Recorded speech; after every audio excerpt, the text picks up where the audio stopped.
deliberate and documented policy, and the privilege of the Fulani is a deliberate and documented policy, because Lugard said that the Fulani are co-conquerors, conquerors like themselves, that they should be privileged, accommodated, or otherwise they will cause problems. But he said the Igbo were industrious and religious, but too rebellious and must never be entrusted with power. So you see, this is policy that has been there all along, and it is British policy. All the people are working as agents of Britain. So we have to go from there. Here we are, it's empowered, and those privileged by Britain will go on and so on and trying to take our land, kill our people. And this is now where we come to finding how to do what the Haitians did.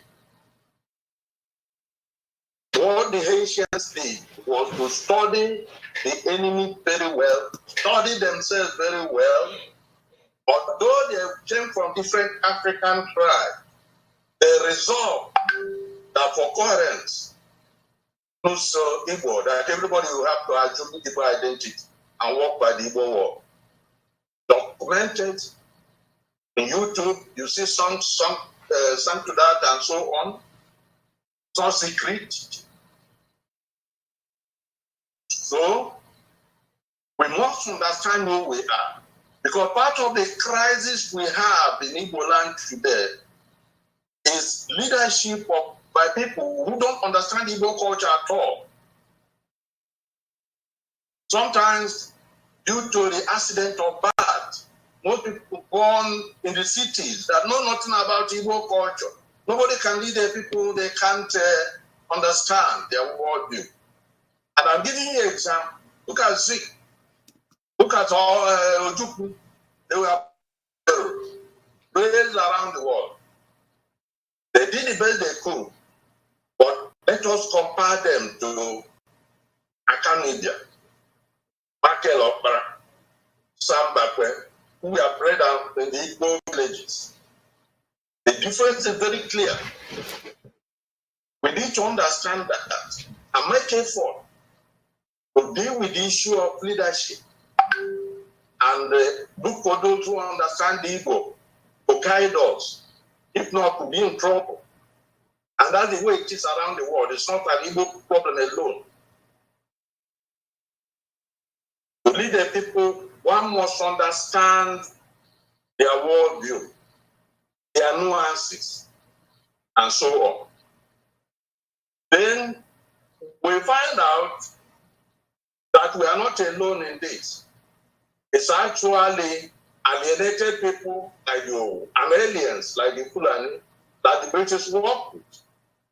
And the Fulani and the Shua Arabs of Kanuri, Bonu, and so on. Those are the people they work, alienated people and aliens. So we must look down in an Igbo society and find out how come many of the people who are still working against our people were children of warrant chiefs or slave catchers who were proposed as warrant chiefs, and then they have continued and pretending as nothing happened. We must understand these facts before we know where we are going and how to get there. We must also then align with other indigenous people. The thief, as we can see from the beginning, are freedom loving. That's why they revolted before the war. In fact, the thief attempt of Famabelo to conquer the chiefs that led Igbo youth like Mejanofro, Don Okaf, to get involved in January 1966 coup We can find people solid allies. Our Igbo neighbors are freedom loving. We should reach out to those and reach out to others and form alliance and work together to secure our freedom and to play the kind of role we played in Haiti instead of maybe relating to these people in such a way that they run away from us instead of approaching us like in Haiti. So we should do the best we can and to get the best result we can. So again, we are privileged to have our kinsmen in the diaspora, the Haitians who came here in January. I was invited to interact with them, and I was surprised how much they knew about us, they even knew about me. The Black Americans, we have not done a good job. One congressman, Elijah Cummings, who is dead from Baltimore, an Igbo man, and we now find out, kept worrying the Igbo, why don't you bring your case? Why don't you organize yourself? But our people should appreciate that empire builders have some skill. That when we say freedom to everybody, it has some strength and some weakness. But Haiti is proof that our people can overcome that kind of handicap. So, I'm now saying that yes, we have a problem in Nigeria. We have to realize it, analyze it, find the right leadership, find the right allies, and proceed on what to do. And realize that one case we haven't met is that it is documented that Britain didn't grant indigenous people of Nigeria independence. We know I asked Tony Wincy to circulate a certain document, which I am hoping that our people will read. Knowledge is power. Because in that document, one, you will find out that the British said, instead of granting a region to the Middle Belt, they would rather not give Nigeria independence, thereby making Nigeria's independence conditional, contrary to UN mandate for granting the independence, which in fact would have required a referendum. They did not only not conduct a referendum, they made the one they granted conditional. And then secretly, they had asked the Winning Commission to split Igboland, to gerrymander Igboland. Not only that, we now know in that document, you read it, that Britain had planned war against the Igbo and the Ibibio. We know that because in the towns they had listed to occupy, they listed Port Harcourt, Owerri, Onitsha, Enugu, and so Aba, and so on, and perhaps Calabar. They are used to working with the Epis, Durham people, who were the slave trade. But the Ibibio never got along with them. So these are facts which to become familiar with, organize, and work through different angles. And the open-minded about who can do what should be against all those who are working against our freedom. But we should not be opposed to other people who use alternate paths. Because if you study pollution, there's something that this Aladinmma of Economic Freedom Fighter in South Africa was making a speech yesterday. That speech is on YouTube, and I was impressed by it because I've been telling people that the people that fought for South African independence, the people that died at Sharpeville in 1961, we are not in ANC. They were in PAC. The Pan-Africanist Congress led by Mangoliso Sobukwe.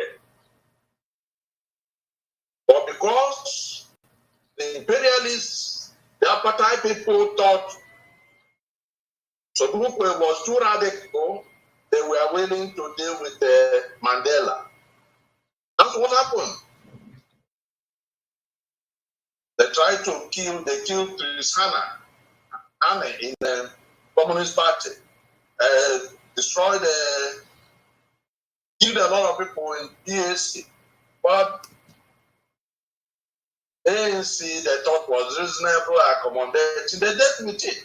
In Angola, there was the MPLA, there was Holding Roboto's FNL, and the unit of Savimbi. So we should have that kind of open mind and do what people can do, provided they are not actively subversive of our ambition and mission.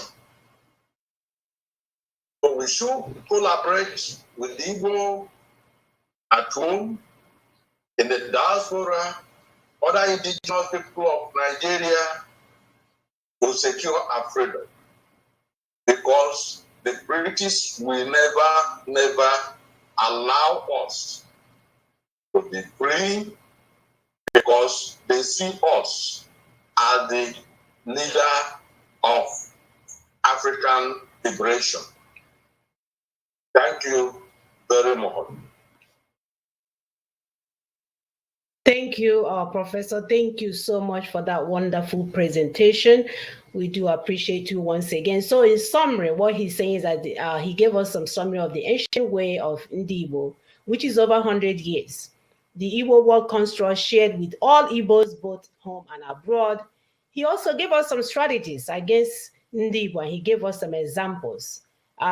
He mentioned the slave trade of Igbo that was sold into slavery, how few privileged African tribes, kingdom, and individuals working with British sold indigenous people to take over their lands. He mentioned some policies to deny Igbo power, and it's also how illegal it is to teach our children refining. So we thank him so much. And then he went further to give us a little bit of solutions, which is to study what the Haitians did, study the enemy, understand who we are, study Igbo culture, allow only those who understand our worldview to lead us, reach out to freedom lovers, and lastly, how we need to form alliance with our neighbors. That was powerful. He mentioned earlier that knowledge is power, of course, and that's why we are convening this conference, because we need to understand the Yenemani, right? What is doing us. So this is a good start. We thank you so much for that, and I will allow my co-moderator to please jump in. Chinedu, go ahead. Thank you so much for taking us through this history. And it's important to go back sometimes and know what we have done in the past. And the critical thing about 1803 and the how we have helped even other people get their freedom. Now, one critical thing I want to ask of is these Igbos. Where does Igbo start from? Where does it end? What is the geography? Is there a map of the Igbos? If we are fighting, where we start from? Now, there are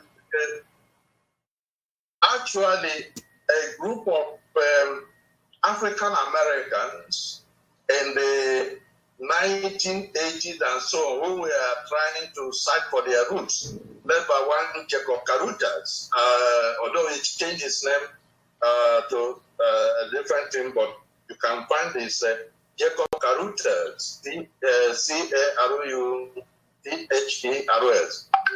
He has an article online entitled The Greater Igbo Nation. And they now talked of the Igbo, the people, forest people of southern Nigeria, actually Igbo people. But alien invaders, the white group, it's only the only in 2009 who confessed that the white group, they came about 1,000 years ago. The Ogis group came in Benin about the same time. Then the group came in the Anambra Basin about the same time. Most of those people were displaced from the Middle East by the rise of Arab Islam and Arab imperialism. Otherwise, most of these people continuously, and genetic studies are showing that now. But the way I got to know about that was not even that. It was in 1993, I went to Obasanjo's Africa Leadership Forum as arranged by Brigadier Njoko. And when I went, I made some points about this. Obasanjo was so hostile. And but he thought that Brigadier Njoku's paper, which I read, that was talking of the crisis of internal colonialism in Nigeria. That was about 29 years ago, 1993, or is it? Yeah, about that. So, but after Obasanjo spoke, he tried to make imply that the paper was patriotic or something. I was crossed myself and pushed back on him because I realized that most of these people don't like to deal with serious Igbo. They like to deal with Igbo who are on crutches. So I pushed back hard on him and told him that patriotism was not the solution to die so that even enemies can live. That's what I said. I said some other things. At the end of that plenary session, two men took me aside to a veranda aside, Professor Sam Aluko and Chifolu Akikosile. And they were the first people that introduced me to the idea of the Greater Igbo Nation. What the only was saying in 2009. And then told him that the Kiti people, Sam Aluko, the Kale people, and many other ethnic groups in Western Nigeria, they were the same people with the Igbo in the East. That's how I got to know. And when I started researching, I found out that is true. In fact, a few years ago, Professor Olaji Aluko was quarreling with Igbo on the internet. All the time he's quarreling with Igbo on the internet. And so I did a private, he was busy at Otueke in River State then. I did a private memo to him and said, you are the first son of your father. Your father couldn't have failed to tell you what he told me. Why are you quarreling with your kinsmen? A short while later, actually, he wrote a piece online that he was interviewed Ikwere people about their identity and that they had assured him they were Igbo people. You see, there are things, there are people you meet, there are contacts. But just like we are not aware that the majority of Black Americans are Igbo, and looking forward to interacting with us such that by 2009, when I was chairman of Igbo in Imo, a delegation led by one John Avoli, who was the director of the Frontier South in Virginia, came to tell us that look, majority of Black American Africans, and we have built an Igbo village to honor that fact. Prof, can I draw you a little back? Now, the Ekiti people, the Kore people, and some of these people. Now, these town hall meetings are about EBEE Igboland.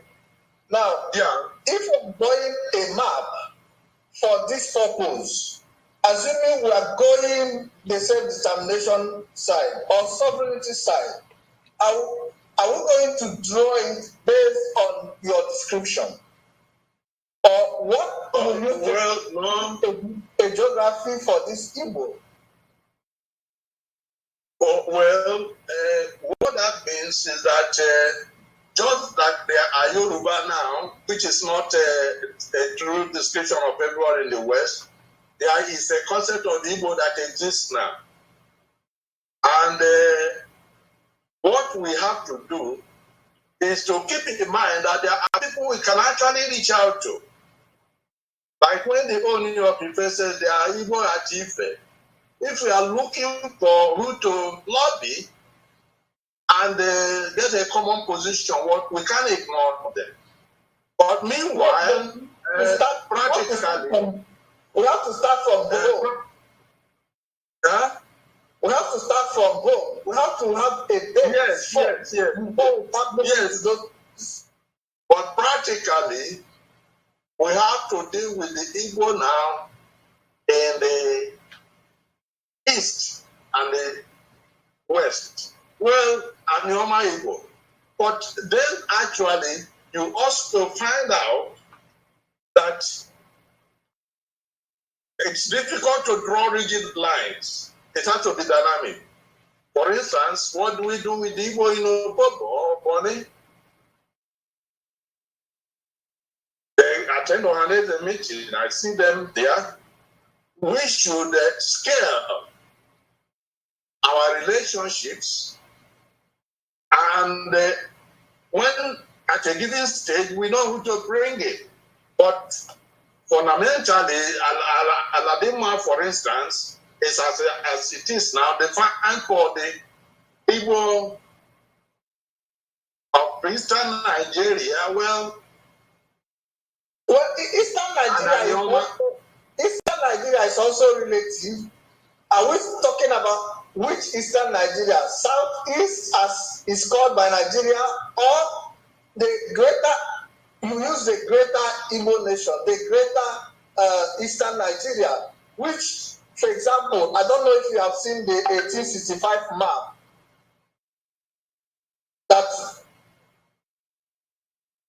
I don't know if you saw the 1865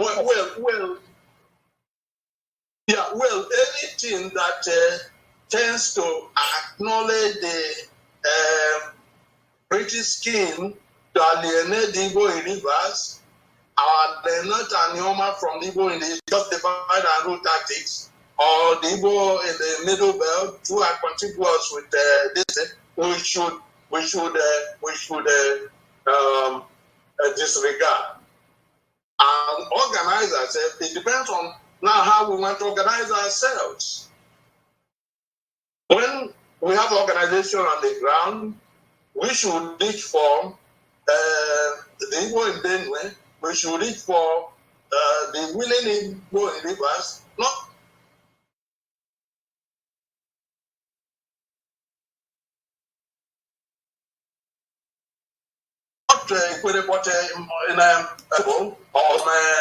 Calabari people. And let me make a definition which Igbos actually don't deal with.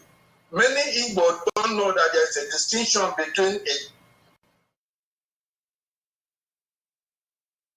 job and a zone. Are you aware of that?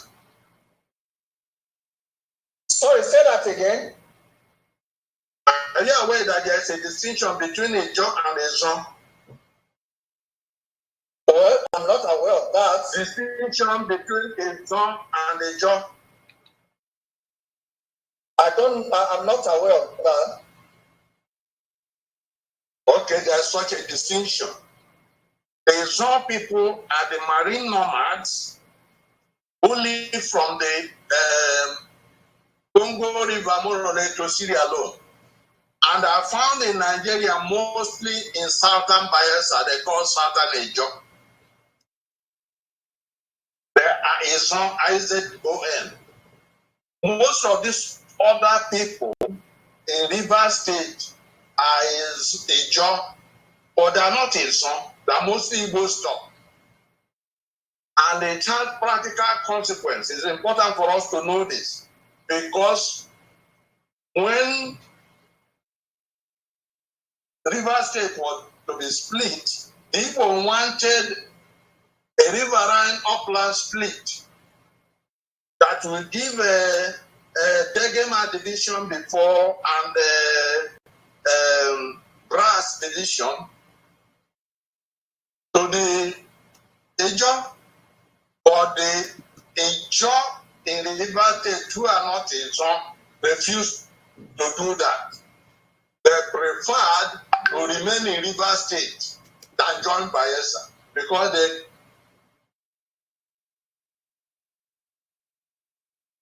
claim that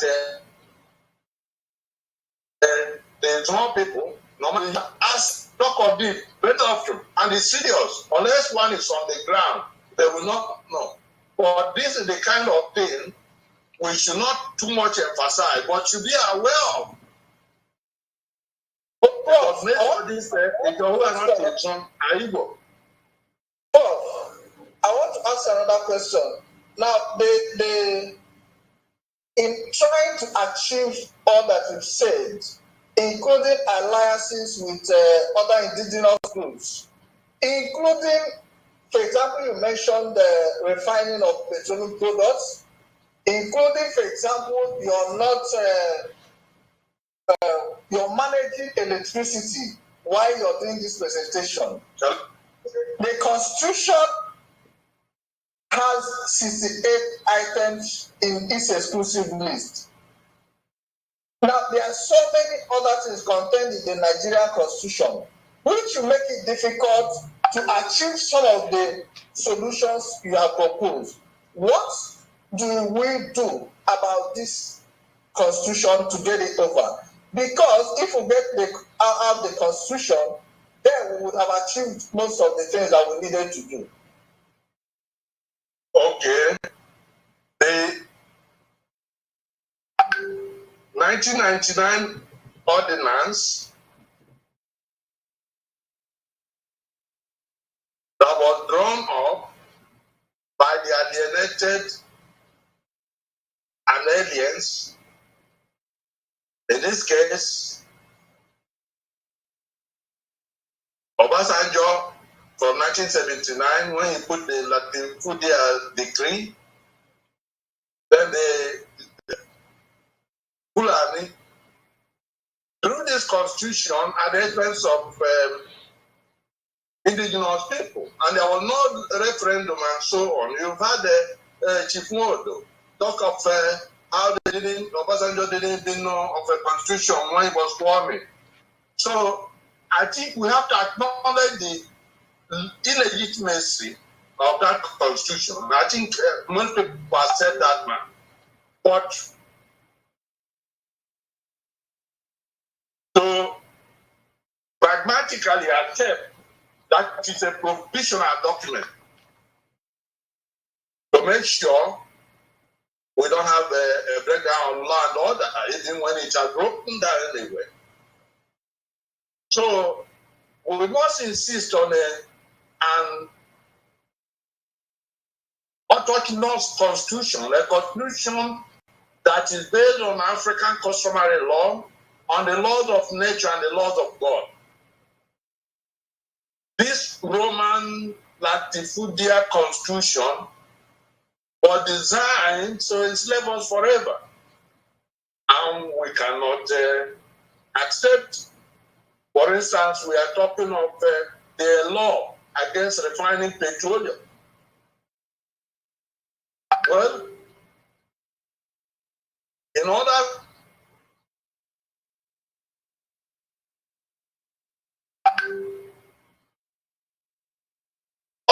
no. So it is just an imperial Roman decree made by some people at the expense of indigenous peoples. Again, that is why we must have to work with indigenous peoples. Prof, if you can hear me, Prof. I think he's frozen. Give him. Ahead of other indigenous war, Amadelo was attacking the Yoruba and the team. But the Igbo, like he saw it as their duty to intervene. Now they all turned against us. So we have to be careful, but and now somebody has gone. We still need to have our freedom anyway. So we have to fight. But we have to be what do you recommend? How do we fight this fight? How do we uphold this constitution? How do we get out of extricate ourselves from it? Because even while we are trying to align with neighbors and other indigenous groups, the constitution is still there, and it is from there that our slave masters draw their power. How do we obtain it? Well, the fact is that, like I pointed out, in 1966, there was nobody attacking the Igbo. They were attacking the Yoruba, attacking the team. But now, many more people are now exposed to the reality and are seeing what the Igbo saw before. So, we need to work with them. But you find out that I keep mentioning the team. I'm mentioning the EBEE. There are other people who don't come much. So we have to be careful and move in an organized and defensive way. Lest those who we try to serve like before turn against us. But of course, the pain is now growing strong enough that people are more willing now to ask for their freedom. But there's also something that's going on. Leadership in Western Nigeria is actually moving to the area I mentioned. Some Alupo said are related to the Igbo people, if you study it carefully. So again, if we are careful, it will be easier to form an alliance with them and be able to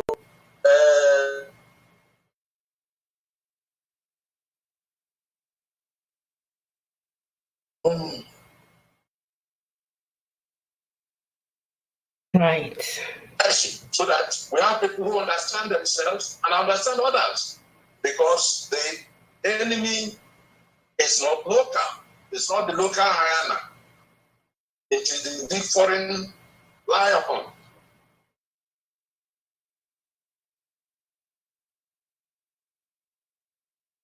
Okay, Prof, I want to ask you, this is Aladinmma town hall meetings.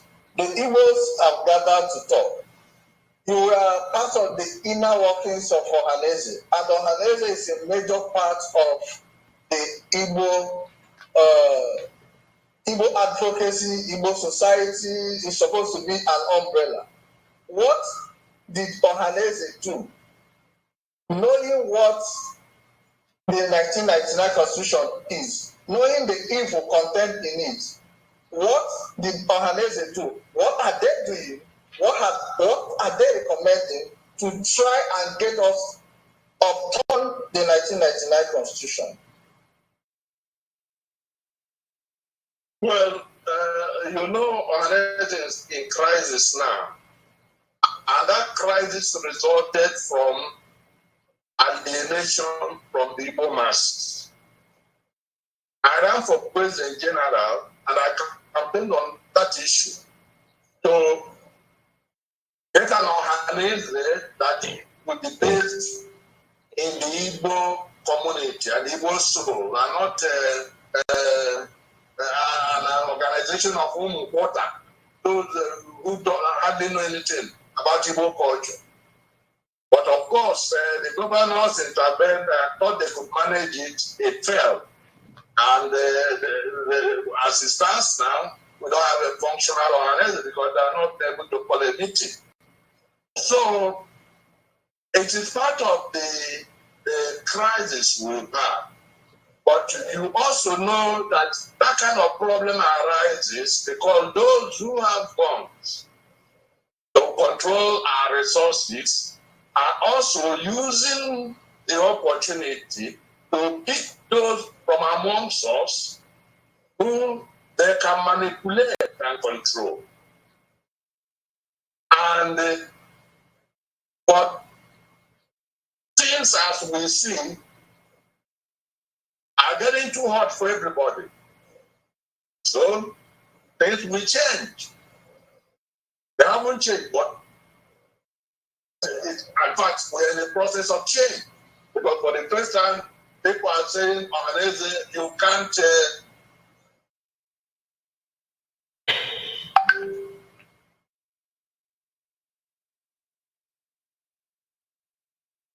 oh my God. Are you still there? end up talking on a... Okay, so again, I will take you back to the 1999 Constitution. Well, I've heard what you said about Ohanaeze and the crisis. I think some of those crises are also recent. We are talking about 1999 Constitution, which is over 20 years old. Now, Prof, you're seated here today. We're asking you what recommendation you make in pulling down the Constitution. Because again, you're talking about those who have guns and those who have force and all that, and it's with the Constitution that they draw the authority by which they will have gone and enter Igboland. So what can we do? What will you recommend is the best way to pull down this Constitution? Well, you see, I'm most a member of Igbo leaders led by Professor Nwabweze, and we had made a recommendation about this Constitution. And the idea that as Nwabweze proposed it was to remove many of the things that should not be in that exclusive list, like you said. Well, it's not as comprehensive as it would be, but what we actually can do, the way I look at it is, if we can convince the Middle Belt, show them the document that the British said they will not grant Nigeria independence if you have to have a region, that you are the problem, you are the easy certainty, you are the key thing that if you insist, because they also are part of the North, and they're now suffering more than before.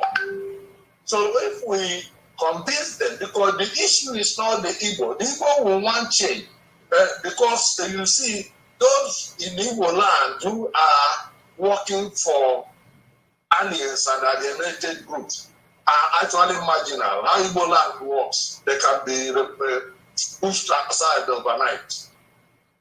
But it is how to get these older people work together with the Igbo, because no single group they can do the pushing. But on the other hand, the Yorubas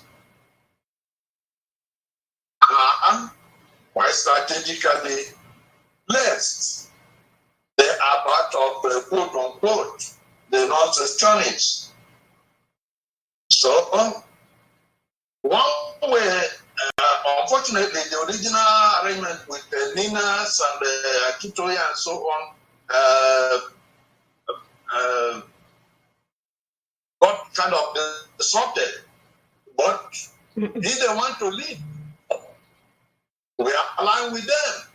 Let them lead this time. We led in Haiti. We led in the United States. We led for the struggle for independence in Nigeria. Somebody else can lead. We will follow. So this is the way I look at it. Because you hear what happened to our treatment that came from Haiti. They go to America, they were asking them why they came here. Thank you, Prof. Okay, we're going to take some questions from the audience. Yes. And I'll call Sister Mona to take us on some of the questions from the audience. Right. Thank you, Professor. Thank you so much once again. We have one of our sons here, Emmanuel Nzeako. Emmanuel has a question for you. So, Emmanuel, please go ahead. Thank you so much, Prof. My name is Emmanuel. I am a member of the Aladinmma Youth Forum. We are told we are leaders of tomorrow. Prof, please, how do we lead in place with the rule of law? Secondly, how do we lead when we have not been given the opportunity to participate in leadership? Thirdly, if he says that... Okay. Please go ahead. I didn't get the first question. He's asking, how are we going to lead in face of insecurity? And they have not been allowed. He said they have not been allowed to be part of the process. Okay, the insecurity is actually the challenge to true leadership. It is under circumstances like this that true leaders emerge and they lead their people to security. You see, the fact is that our system does not promote true leaders.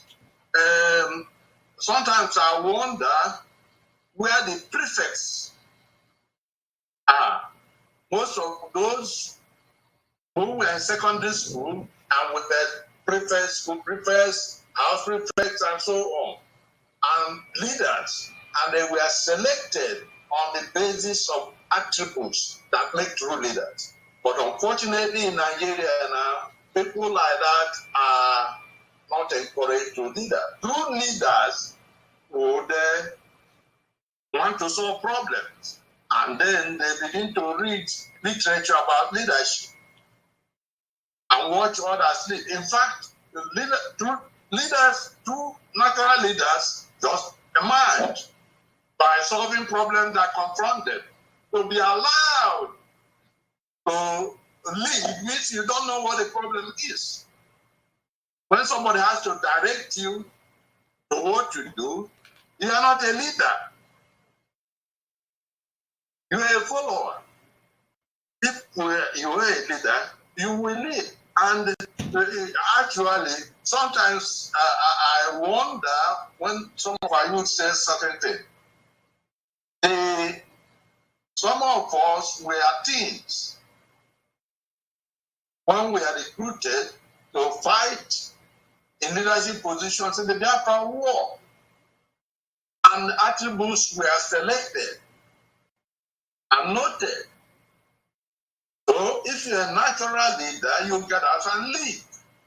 Lead your youth group in your village, lead the youth group leaders, emerge like that. Not everybody can lead. And that is why in traditional Igbo society, they were careful about selecting leaders. And most African societies, there were attributes for leaders because leaders are not just rulers. If you go and again and look at the Haitian revolution, I said it's the most remarkable revolution in all of history, except none. They were led by true leaders, and these were Didier. They were Didier, Macondo, Bookman, Tuzelu Vatu, and Abraya to a woman. These are natural leaders. None of these had the university degrees. Thank you, Professor, for that. We have so many other questions, so thank you so much. I will allow Chukuma Egemba to speak. So Chukuma, please unmute yourself. And then we have Chike as after that. Chukuma, please unmute yourself.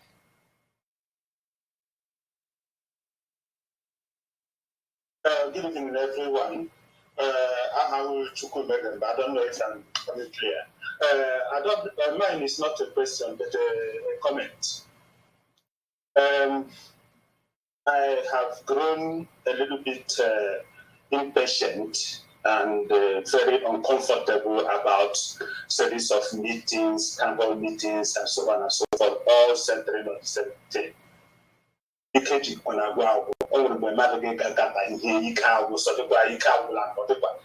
Let me come to meeting and all these things.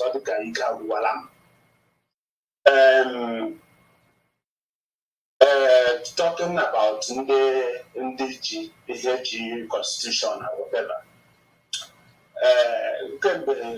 Mazi, please round it up to 1 minute because we have so many other people. Just round it up. We appreciate you. Since 2019, run up to 2015 election, and you go bring down there will no election until the next for this election will not take place while this constitution is still on. So 15 come and went, 19 come and went, and 23 is here with us and will come and go, and the following one and follow. Now, the issue is about leadership. Who will lead? Come out and lead. Then, if there's nobody or no group that can come out and lead, then that means we will end up just allow the sleeping dog lie. And let me say this. And talking about leadership and the continuation of this status quo, Igbos are part of it. And even you said that, Prof, with due respect, you said that we have led during this period, we have led during the other period. Let others lead. Let others lead. Okay, yes and no. But if we continue to lead, and it is this same set of people that are also looking upon us for leadership. Now, if the campaign for Obasanjo's third term was led by Igbos, most things that is happening in Nigeria, Igbos are in forefront of it. Both the good ones, the bad ones, and the ugly. So the ball is in our court. It is very, very disappointing that all the indigenous people are suffering the same thing. And at the same time, we cannot muster enough people or leaders that can bring up people on the streets and do the needful. So if this cannot happen, why are we continuing to waste our time calling meeting upon meeting and arriving at the same conclusion without solution? It is tiring. Let us see what we can do. If we cannot progress on this matter, can we forget about it and let us all perish in Nigeria? Thank you, Mazi. Thank you, Mazi. Just that, due to time constraint, we have to go on. Dr. Swago, do you want to chip in for 1 minute to sort of address his frustration real quick before we move to the next person? Okay, I think he's frozen. So I'm going to allow Chike to talk, and then the other people, please, there's so many of you guys. If you can put your comment or your question on the chat box, I can kind of like read it. It will help us to summarize exactly what you're trying to say, because I know our people are so frustrated. We like to talk to verbalize our feelings. So after Chike, we'll not be able to take, because we're running out of time. We want to keep you, be honest with our time, just like we told you guys, it's a 2-hour affair. We do not want it to go longer than that. So in the interest of time, we will appreciate just questions on the chat, and we can read it out, and Dr. Swago will take about a minute to address the question. So Dr. Swago, please, can you address Chukwuma's frustration? As a father, go ahead. Well, to abandon a problem does not solve it. Just might get worse. And like I've said, systems like this do not change as fast as most of us want. I talked of, again, the Haitian Revolution.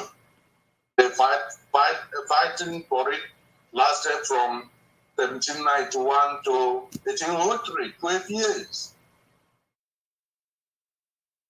That is how life is. We have to think strategically and long run and see what we can do immediately, see what we can do medium term, and what you can do long run. Otherwise, it will be wishful thinking. All right. Thank you so much. Chike, you can unmute yourself, and then we'll... And please make it snappy, because we're running out of time. I'm going to make what I'm going to do is a comment. Okay, go ahead. What the problem he has been identified, and a solution to it is being worked on. We are not looking for a new solution. Unfortunately, people don't know about the solution and the problem, the solution, and we have been working on. That is what we should concentrate on. Finding a new solution is trying to reinvent the wheel. I'm sure when it's the same type of solution you're going to come out with when we go through what, because they went through what actual problem is before they developed it 21 years ago, and we're at the end of it. If making people aware of that, they can go and study it, and they'll discover that it's that same solution that we need. So we should not be looking for new solutions. All the problems identified have been identified with documentary evidence. That if you want to interrogate it, you can see all those and go through it, you arrive at the same conclusion. We have already engaged all these people we are talking about, getting them together. That is already done. They go to the south, they join.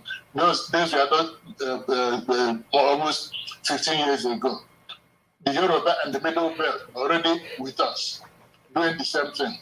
So we should know that we have a solution and a problem, but to focus on getting it done is what we need now. All right, thank you, Chike. Thank you so much. But actually, that is now where I was talking of leadership. The leader that we need is somebody who appreciates, who has a sense of what all these people have in common, what touches their souls, and can articulate and mobilize all of them.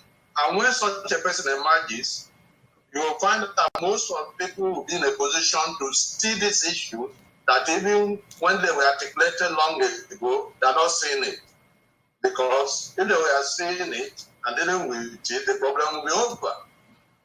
That's what why communication is important in leadership, where you communicate to the grassroots, the masses of the people. That's where change will come from. Thank you. Seb on the platform said, Prof, you said in the caucus of leaders of thought with Professor Mwabweze, there is the suggestion to remove the items that are unfavorable from the Constitution. But this is contradictory to your earlier postulations. How will the slave catchers and slave masters allow the review when they have majority? You see them using the opportunity to introduce Ruga instead. Isn't the position of the leaders of thought rather dangerous for the Igbos?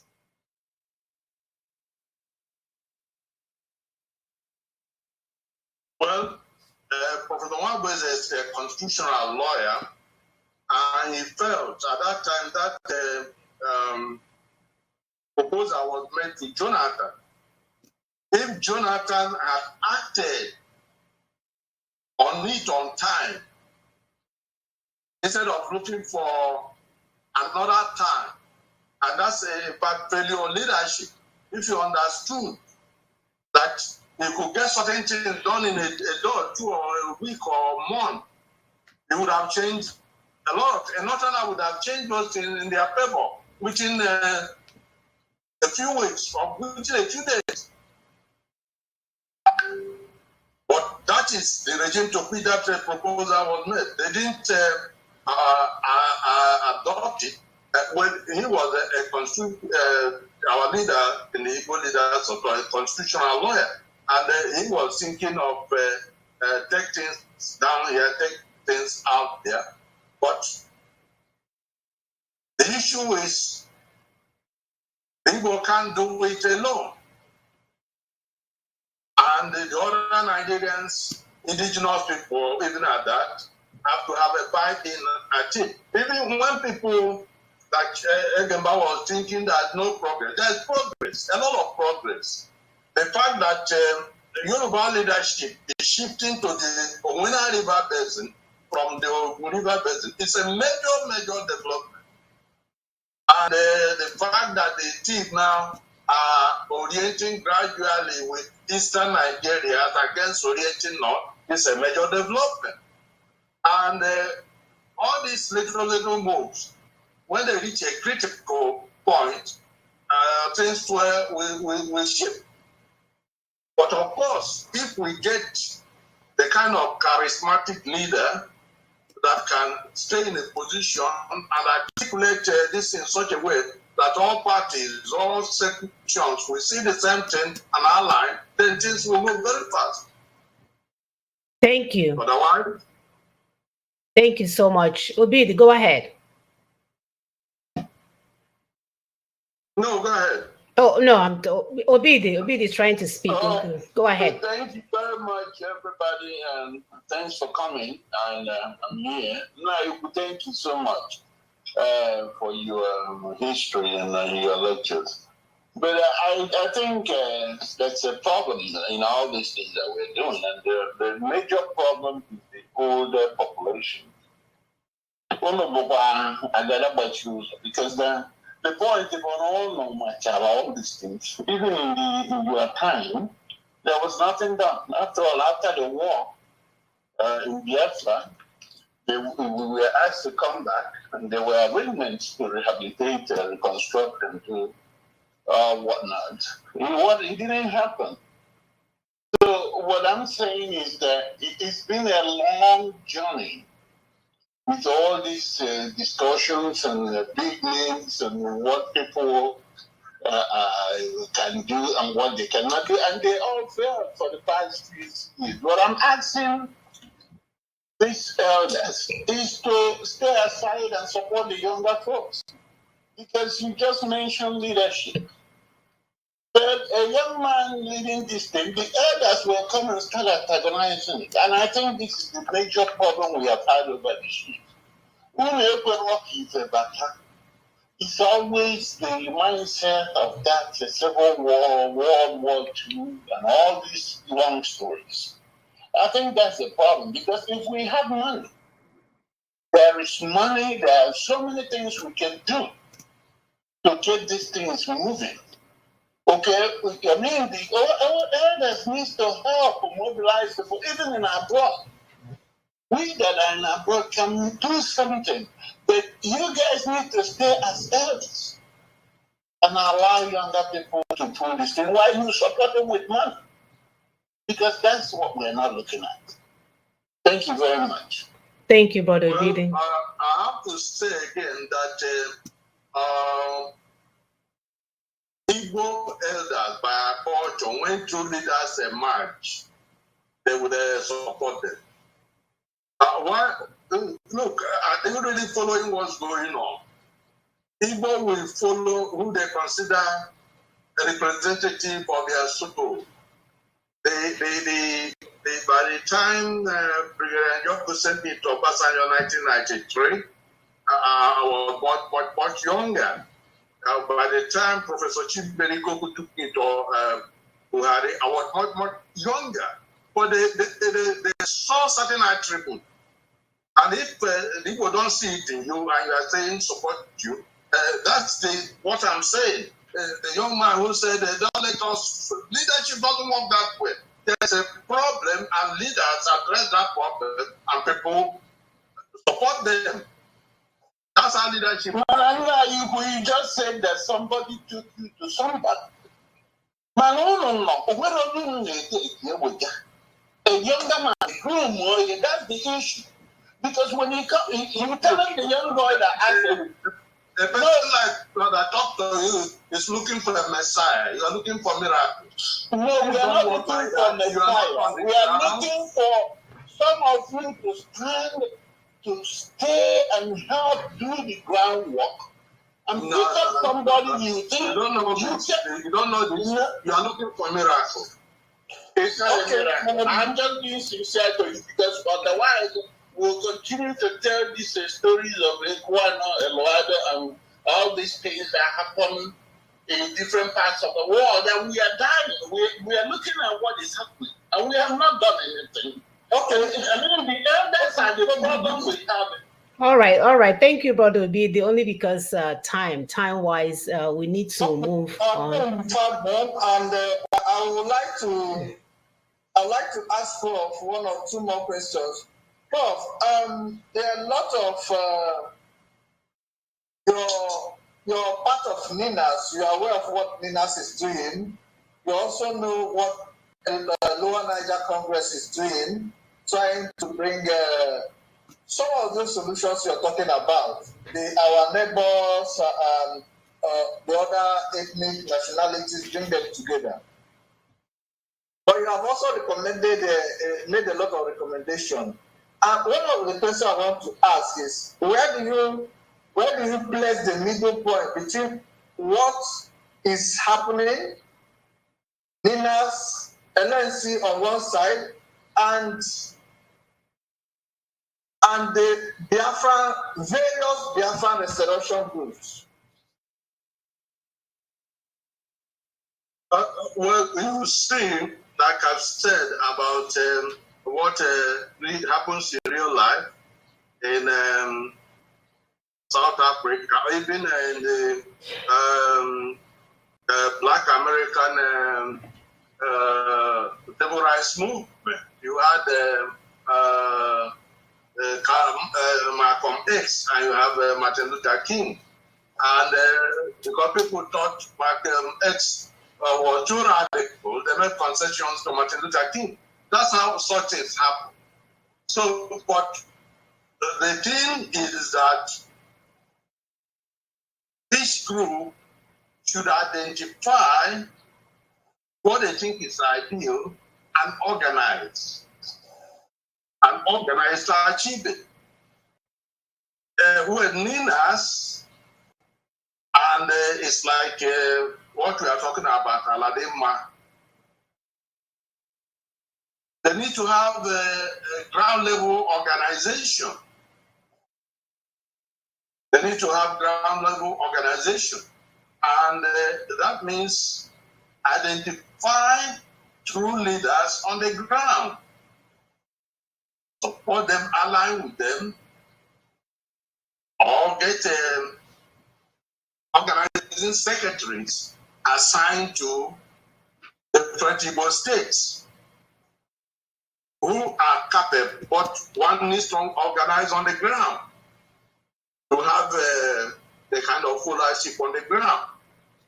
And one can complain of some of the things some of our youth are doing, some of them being done by forces beyond them, just for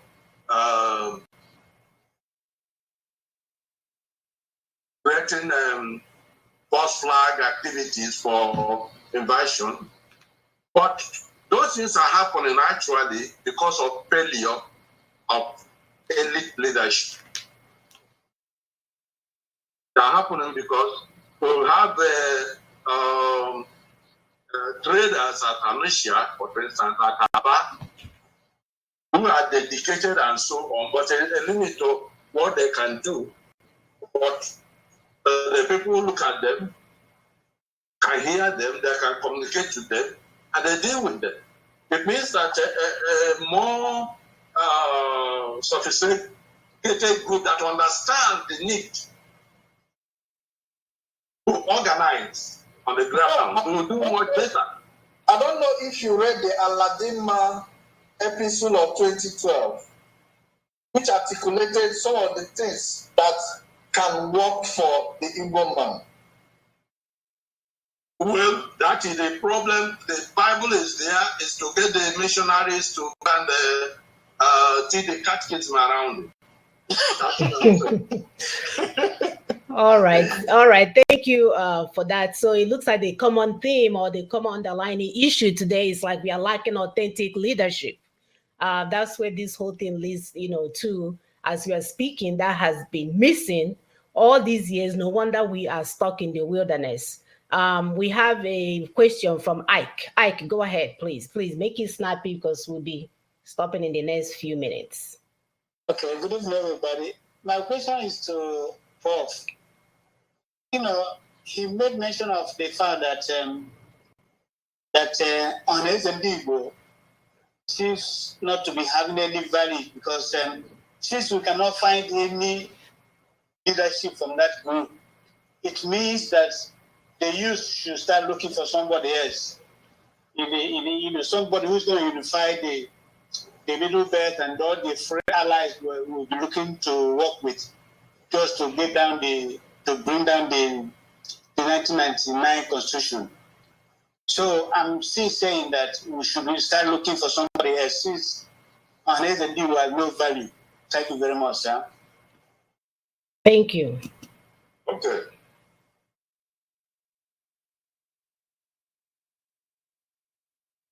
Well, I think there's a question. Somebody is raising their hand. Yeah, Prof.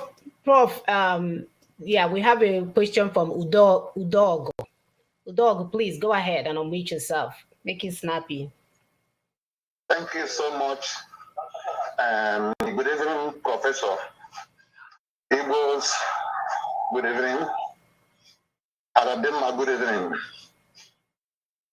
From here, Scandinavia. Bikonu, enwere ihe m chọrọ ikwu, ọ dị two things. Nke mbụ bụ anụ enu Igbo abụlọ, anụ ala Igbo abụlọ. Etu anyị ga-esi mee ka anyị wepụ ndị mmụọ ndị Igbo na agitation anyị na-achọ bụrụ ihe ka ebuga na anyị emetego ndị Naijiria enyego anyị na si na ka anyị weta ndị ga-achị ụfọdụ si na ndị South East, ụfọdụ si na ndị South West. Ka anyị wepụta mind ka anyị confuse ndị ọha na eze ndị Igbo unu arụọla anyị ọrụ confuse ndị ụmụazị nọ na be anyị na-achị agitation Biafra which 100 years ihe anyị nwa na-eme it can never come and ụlọpụ ụmụazị a na-egbusisi ha na-asị na Biafra ma unu kwesịrị ime kịta unu nwa kwesịrị ime anyị ka nọ 2022 unu nwa gaa na vileji ego unu nwa butesịrị from Nigeria gọọmenti site 1960 something unu buru ihe vileji akpọ ndị okenye ndị igwe si ha gwere ihe bido mewe something na vileji ka a mara na ndị okenye n'unu wee bidogo ka ụmụazị ya na agitation bido trọst unu because most trọst enwere n'ebe unu nọ and unu anapụkwa ha nnukwu ọkwasị unu nwasabotu a na-egbusisi ha and the Biafra emetela president emete pụtara ka atọ vootu amapụta atọ vootu onye nke asị na Biafra na Biafra ga-abịa echi Udogo. My question bụ unu biko ka ihe unu ga-eme ama brain ndị ụmụazị a brain anyị ndị amụma nọ na be anyị juru eju gbalụ kpurukpuru na-asị na ha na-achọ freedom, without solution, without no any plan ready. Just the ham and the freedom. I know United Nations lesson. Any group. Okay. Yeah, you know, people are so upset. We just cannot continue to listen to that. We need to respect time. We need to respect the rules. When we say ask your question, I know one of them that is listening to you. I want to have my own boss, you know, but this is not going to lead us anywhere. We just need to ask questions. So if I let you speak, just ask your questions. Say, reserve the other ones, you know. It looks like our brother Udog wants to know how can we help our young ones. If that's, you know, I think that's where he was going with his question. So Mazi, Professor, please go ahead and make just 30 seconds. Tell us how we can help our young ones that are lost because they really believe that something is going to happen when it's not going to happen.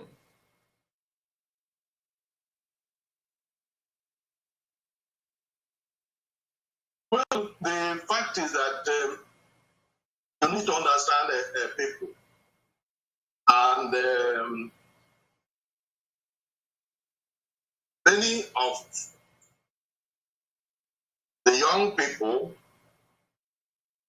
are agitated. Many of them are in serious trouble and they want a solution today. And you can talk to them. One talks to them. You'll find out that some of them just think you are not serious about what you are saying. But it is actually part of the Igbo culture that sometimes the Igbo will just, when it comes to issue of freedom, you get to a critical moment and they will say, Igboland not better. That's part of our culture. And that is the whole hard culture. We are not so skilled in diplomacy making and so on. Like the last speaker, who is just making noise, he's not dealing with the issue because he's of age to talk to those younger people who are nearer his own age. You see, I keep using the word, you are looking for a miracle. It is when somebody really gets close and tries to interact and actively get involved instead of just hoping for a miracle, that one realizes the difficulty of dealing with certain issues. And the way I find it is the way I've described. It's in all culture. You will always find people group.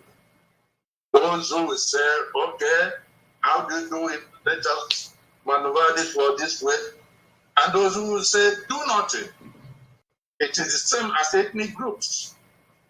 Yes. You find ethnic groups that are indifferent. In fact, if they see the winning party, they join.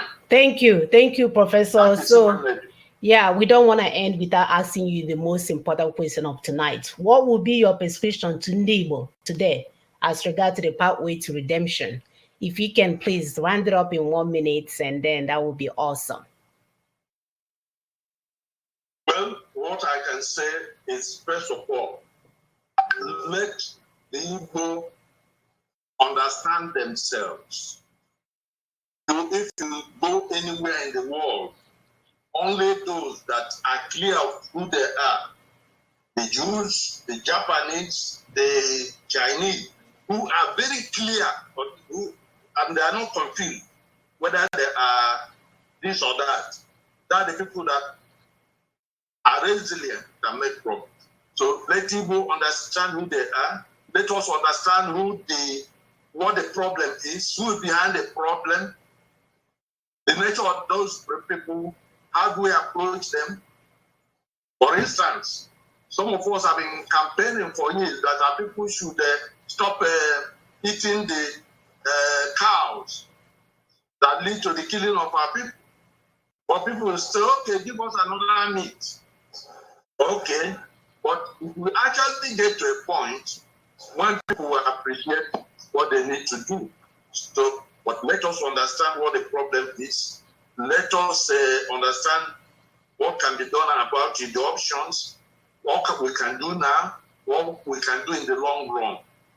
But provided groups are not subversive to our people's ambition, let us be more flexible and let different groups do what they can. Thank you so much for that. Thank you. To that end, we'll bring Dr. EBEE. Dr. EBEE, please unmute yourself. Okay. Thank you so much. Can you hear me? Yes, please increase your volume.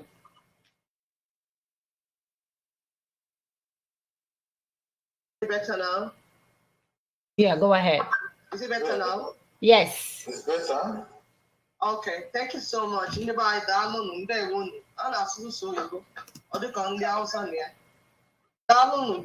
Professor, thank you so much. We appreciate you and I have to go. We all understand what the problem is, and we are trying to agree on a solution. So we appreciate all the people that have contributed in one way or the other. This conversation will continue. We are just beginning. This is not the end of the conversation. We are just starting today. So please, we pray that you invite other people so that this conversation will continue. We go ahead. We must get a solution. We must come out with a final solution. That strategy we are looking for, we must agree on one, and then we will move forward. So please, we appreciate everyone. I know some questions are still coming in. My phone is buzzing as I'm talking because comments and questions are coming in. That means that Igbo are ready to move forward. And I'm so confident that we'll find a way to go forward. Thank you so much, Professor. So we'll give us an announcement. The first one, tomorrow's event. The room will open at 5:30 p.m. That's Nigerian time. And then the conference will start 6 p.m. We know more people will come in today because we'll circulate this video today, and then more people will watch it and want to be part of it tomorrow. And we have 2 speakers tomorrow. So please do not miss it, be on time. And then the social media, we have social media handles. Our Facebook, Aladinmma Facebook, Aladinmma Instagram, Aladinmma Twitter. Please find and follow them so that we can update you on what is going on. And then please invite 10 friends, your family members, and colleagues for tomorrow's event. 10 each person, please. And then the recorded video will be on the platform. We have Aladinmma platform. The first one is Fueled, the next one, and we also have Telegram. So please find and join the platforms because we'll give you updates on the platform. And if there's any announcement, you'll get it on time. And then add your friends and family, please, to the platform. We send the links from time to time. We must have this conversation. Whatever it is, we must talk to each other. I got one.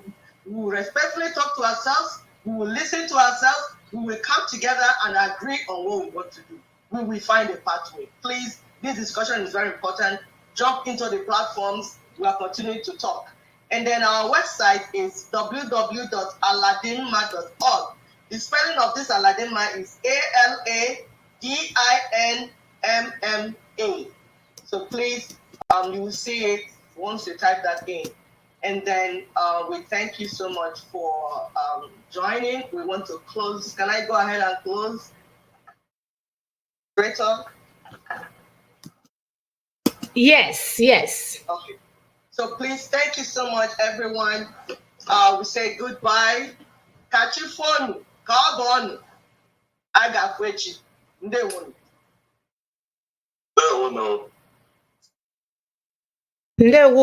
We are so happy that we are having this conversation. Like my sister said, it will continue tomorrow for the sake of our children, if not for anything else.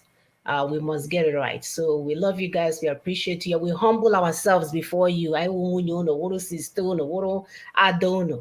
anyị na-eme ka ọ dịrị nwoke na mma dịrị nwaanyị na mma dịrị onye ukwu na mma ka anyị na-aga n'ihu anyị chọrọ ka ihe dị mma bata n'obodo anyị na anyị atala ahụ Anya eriela ahụ na-eri ya ka salad, ọ na-atọzi ụtọ ya chọọzi iri ya.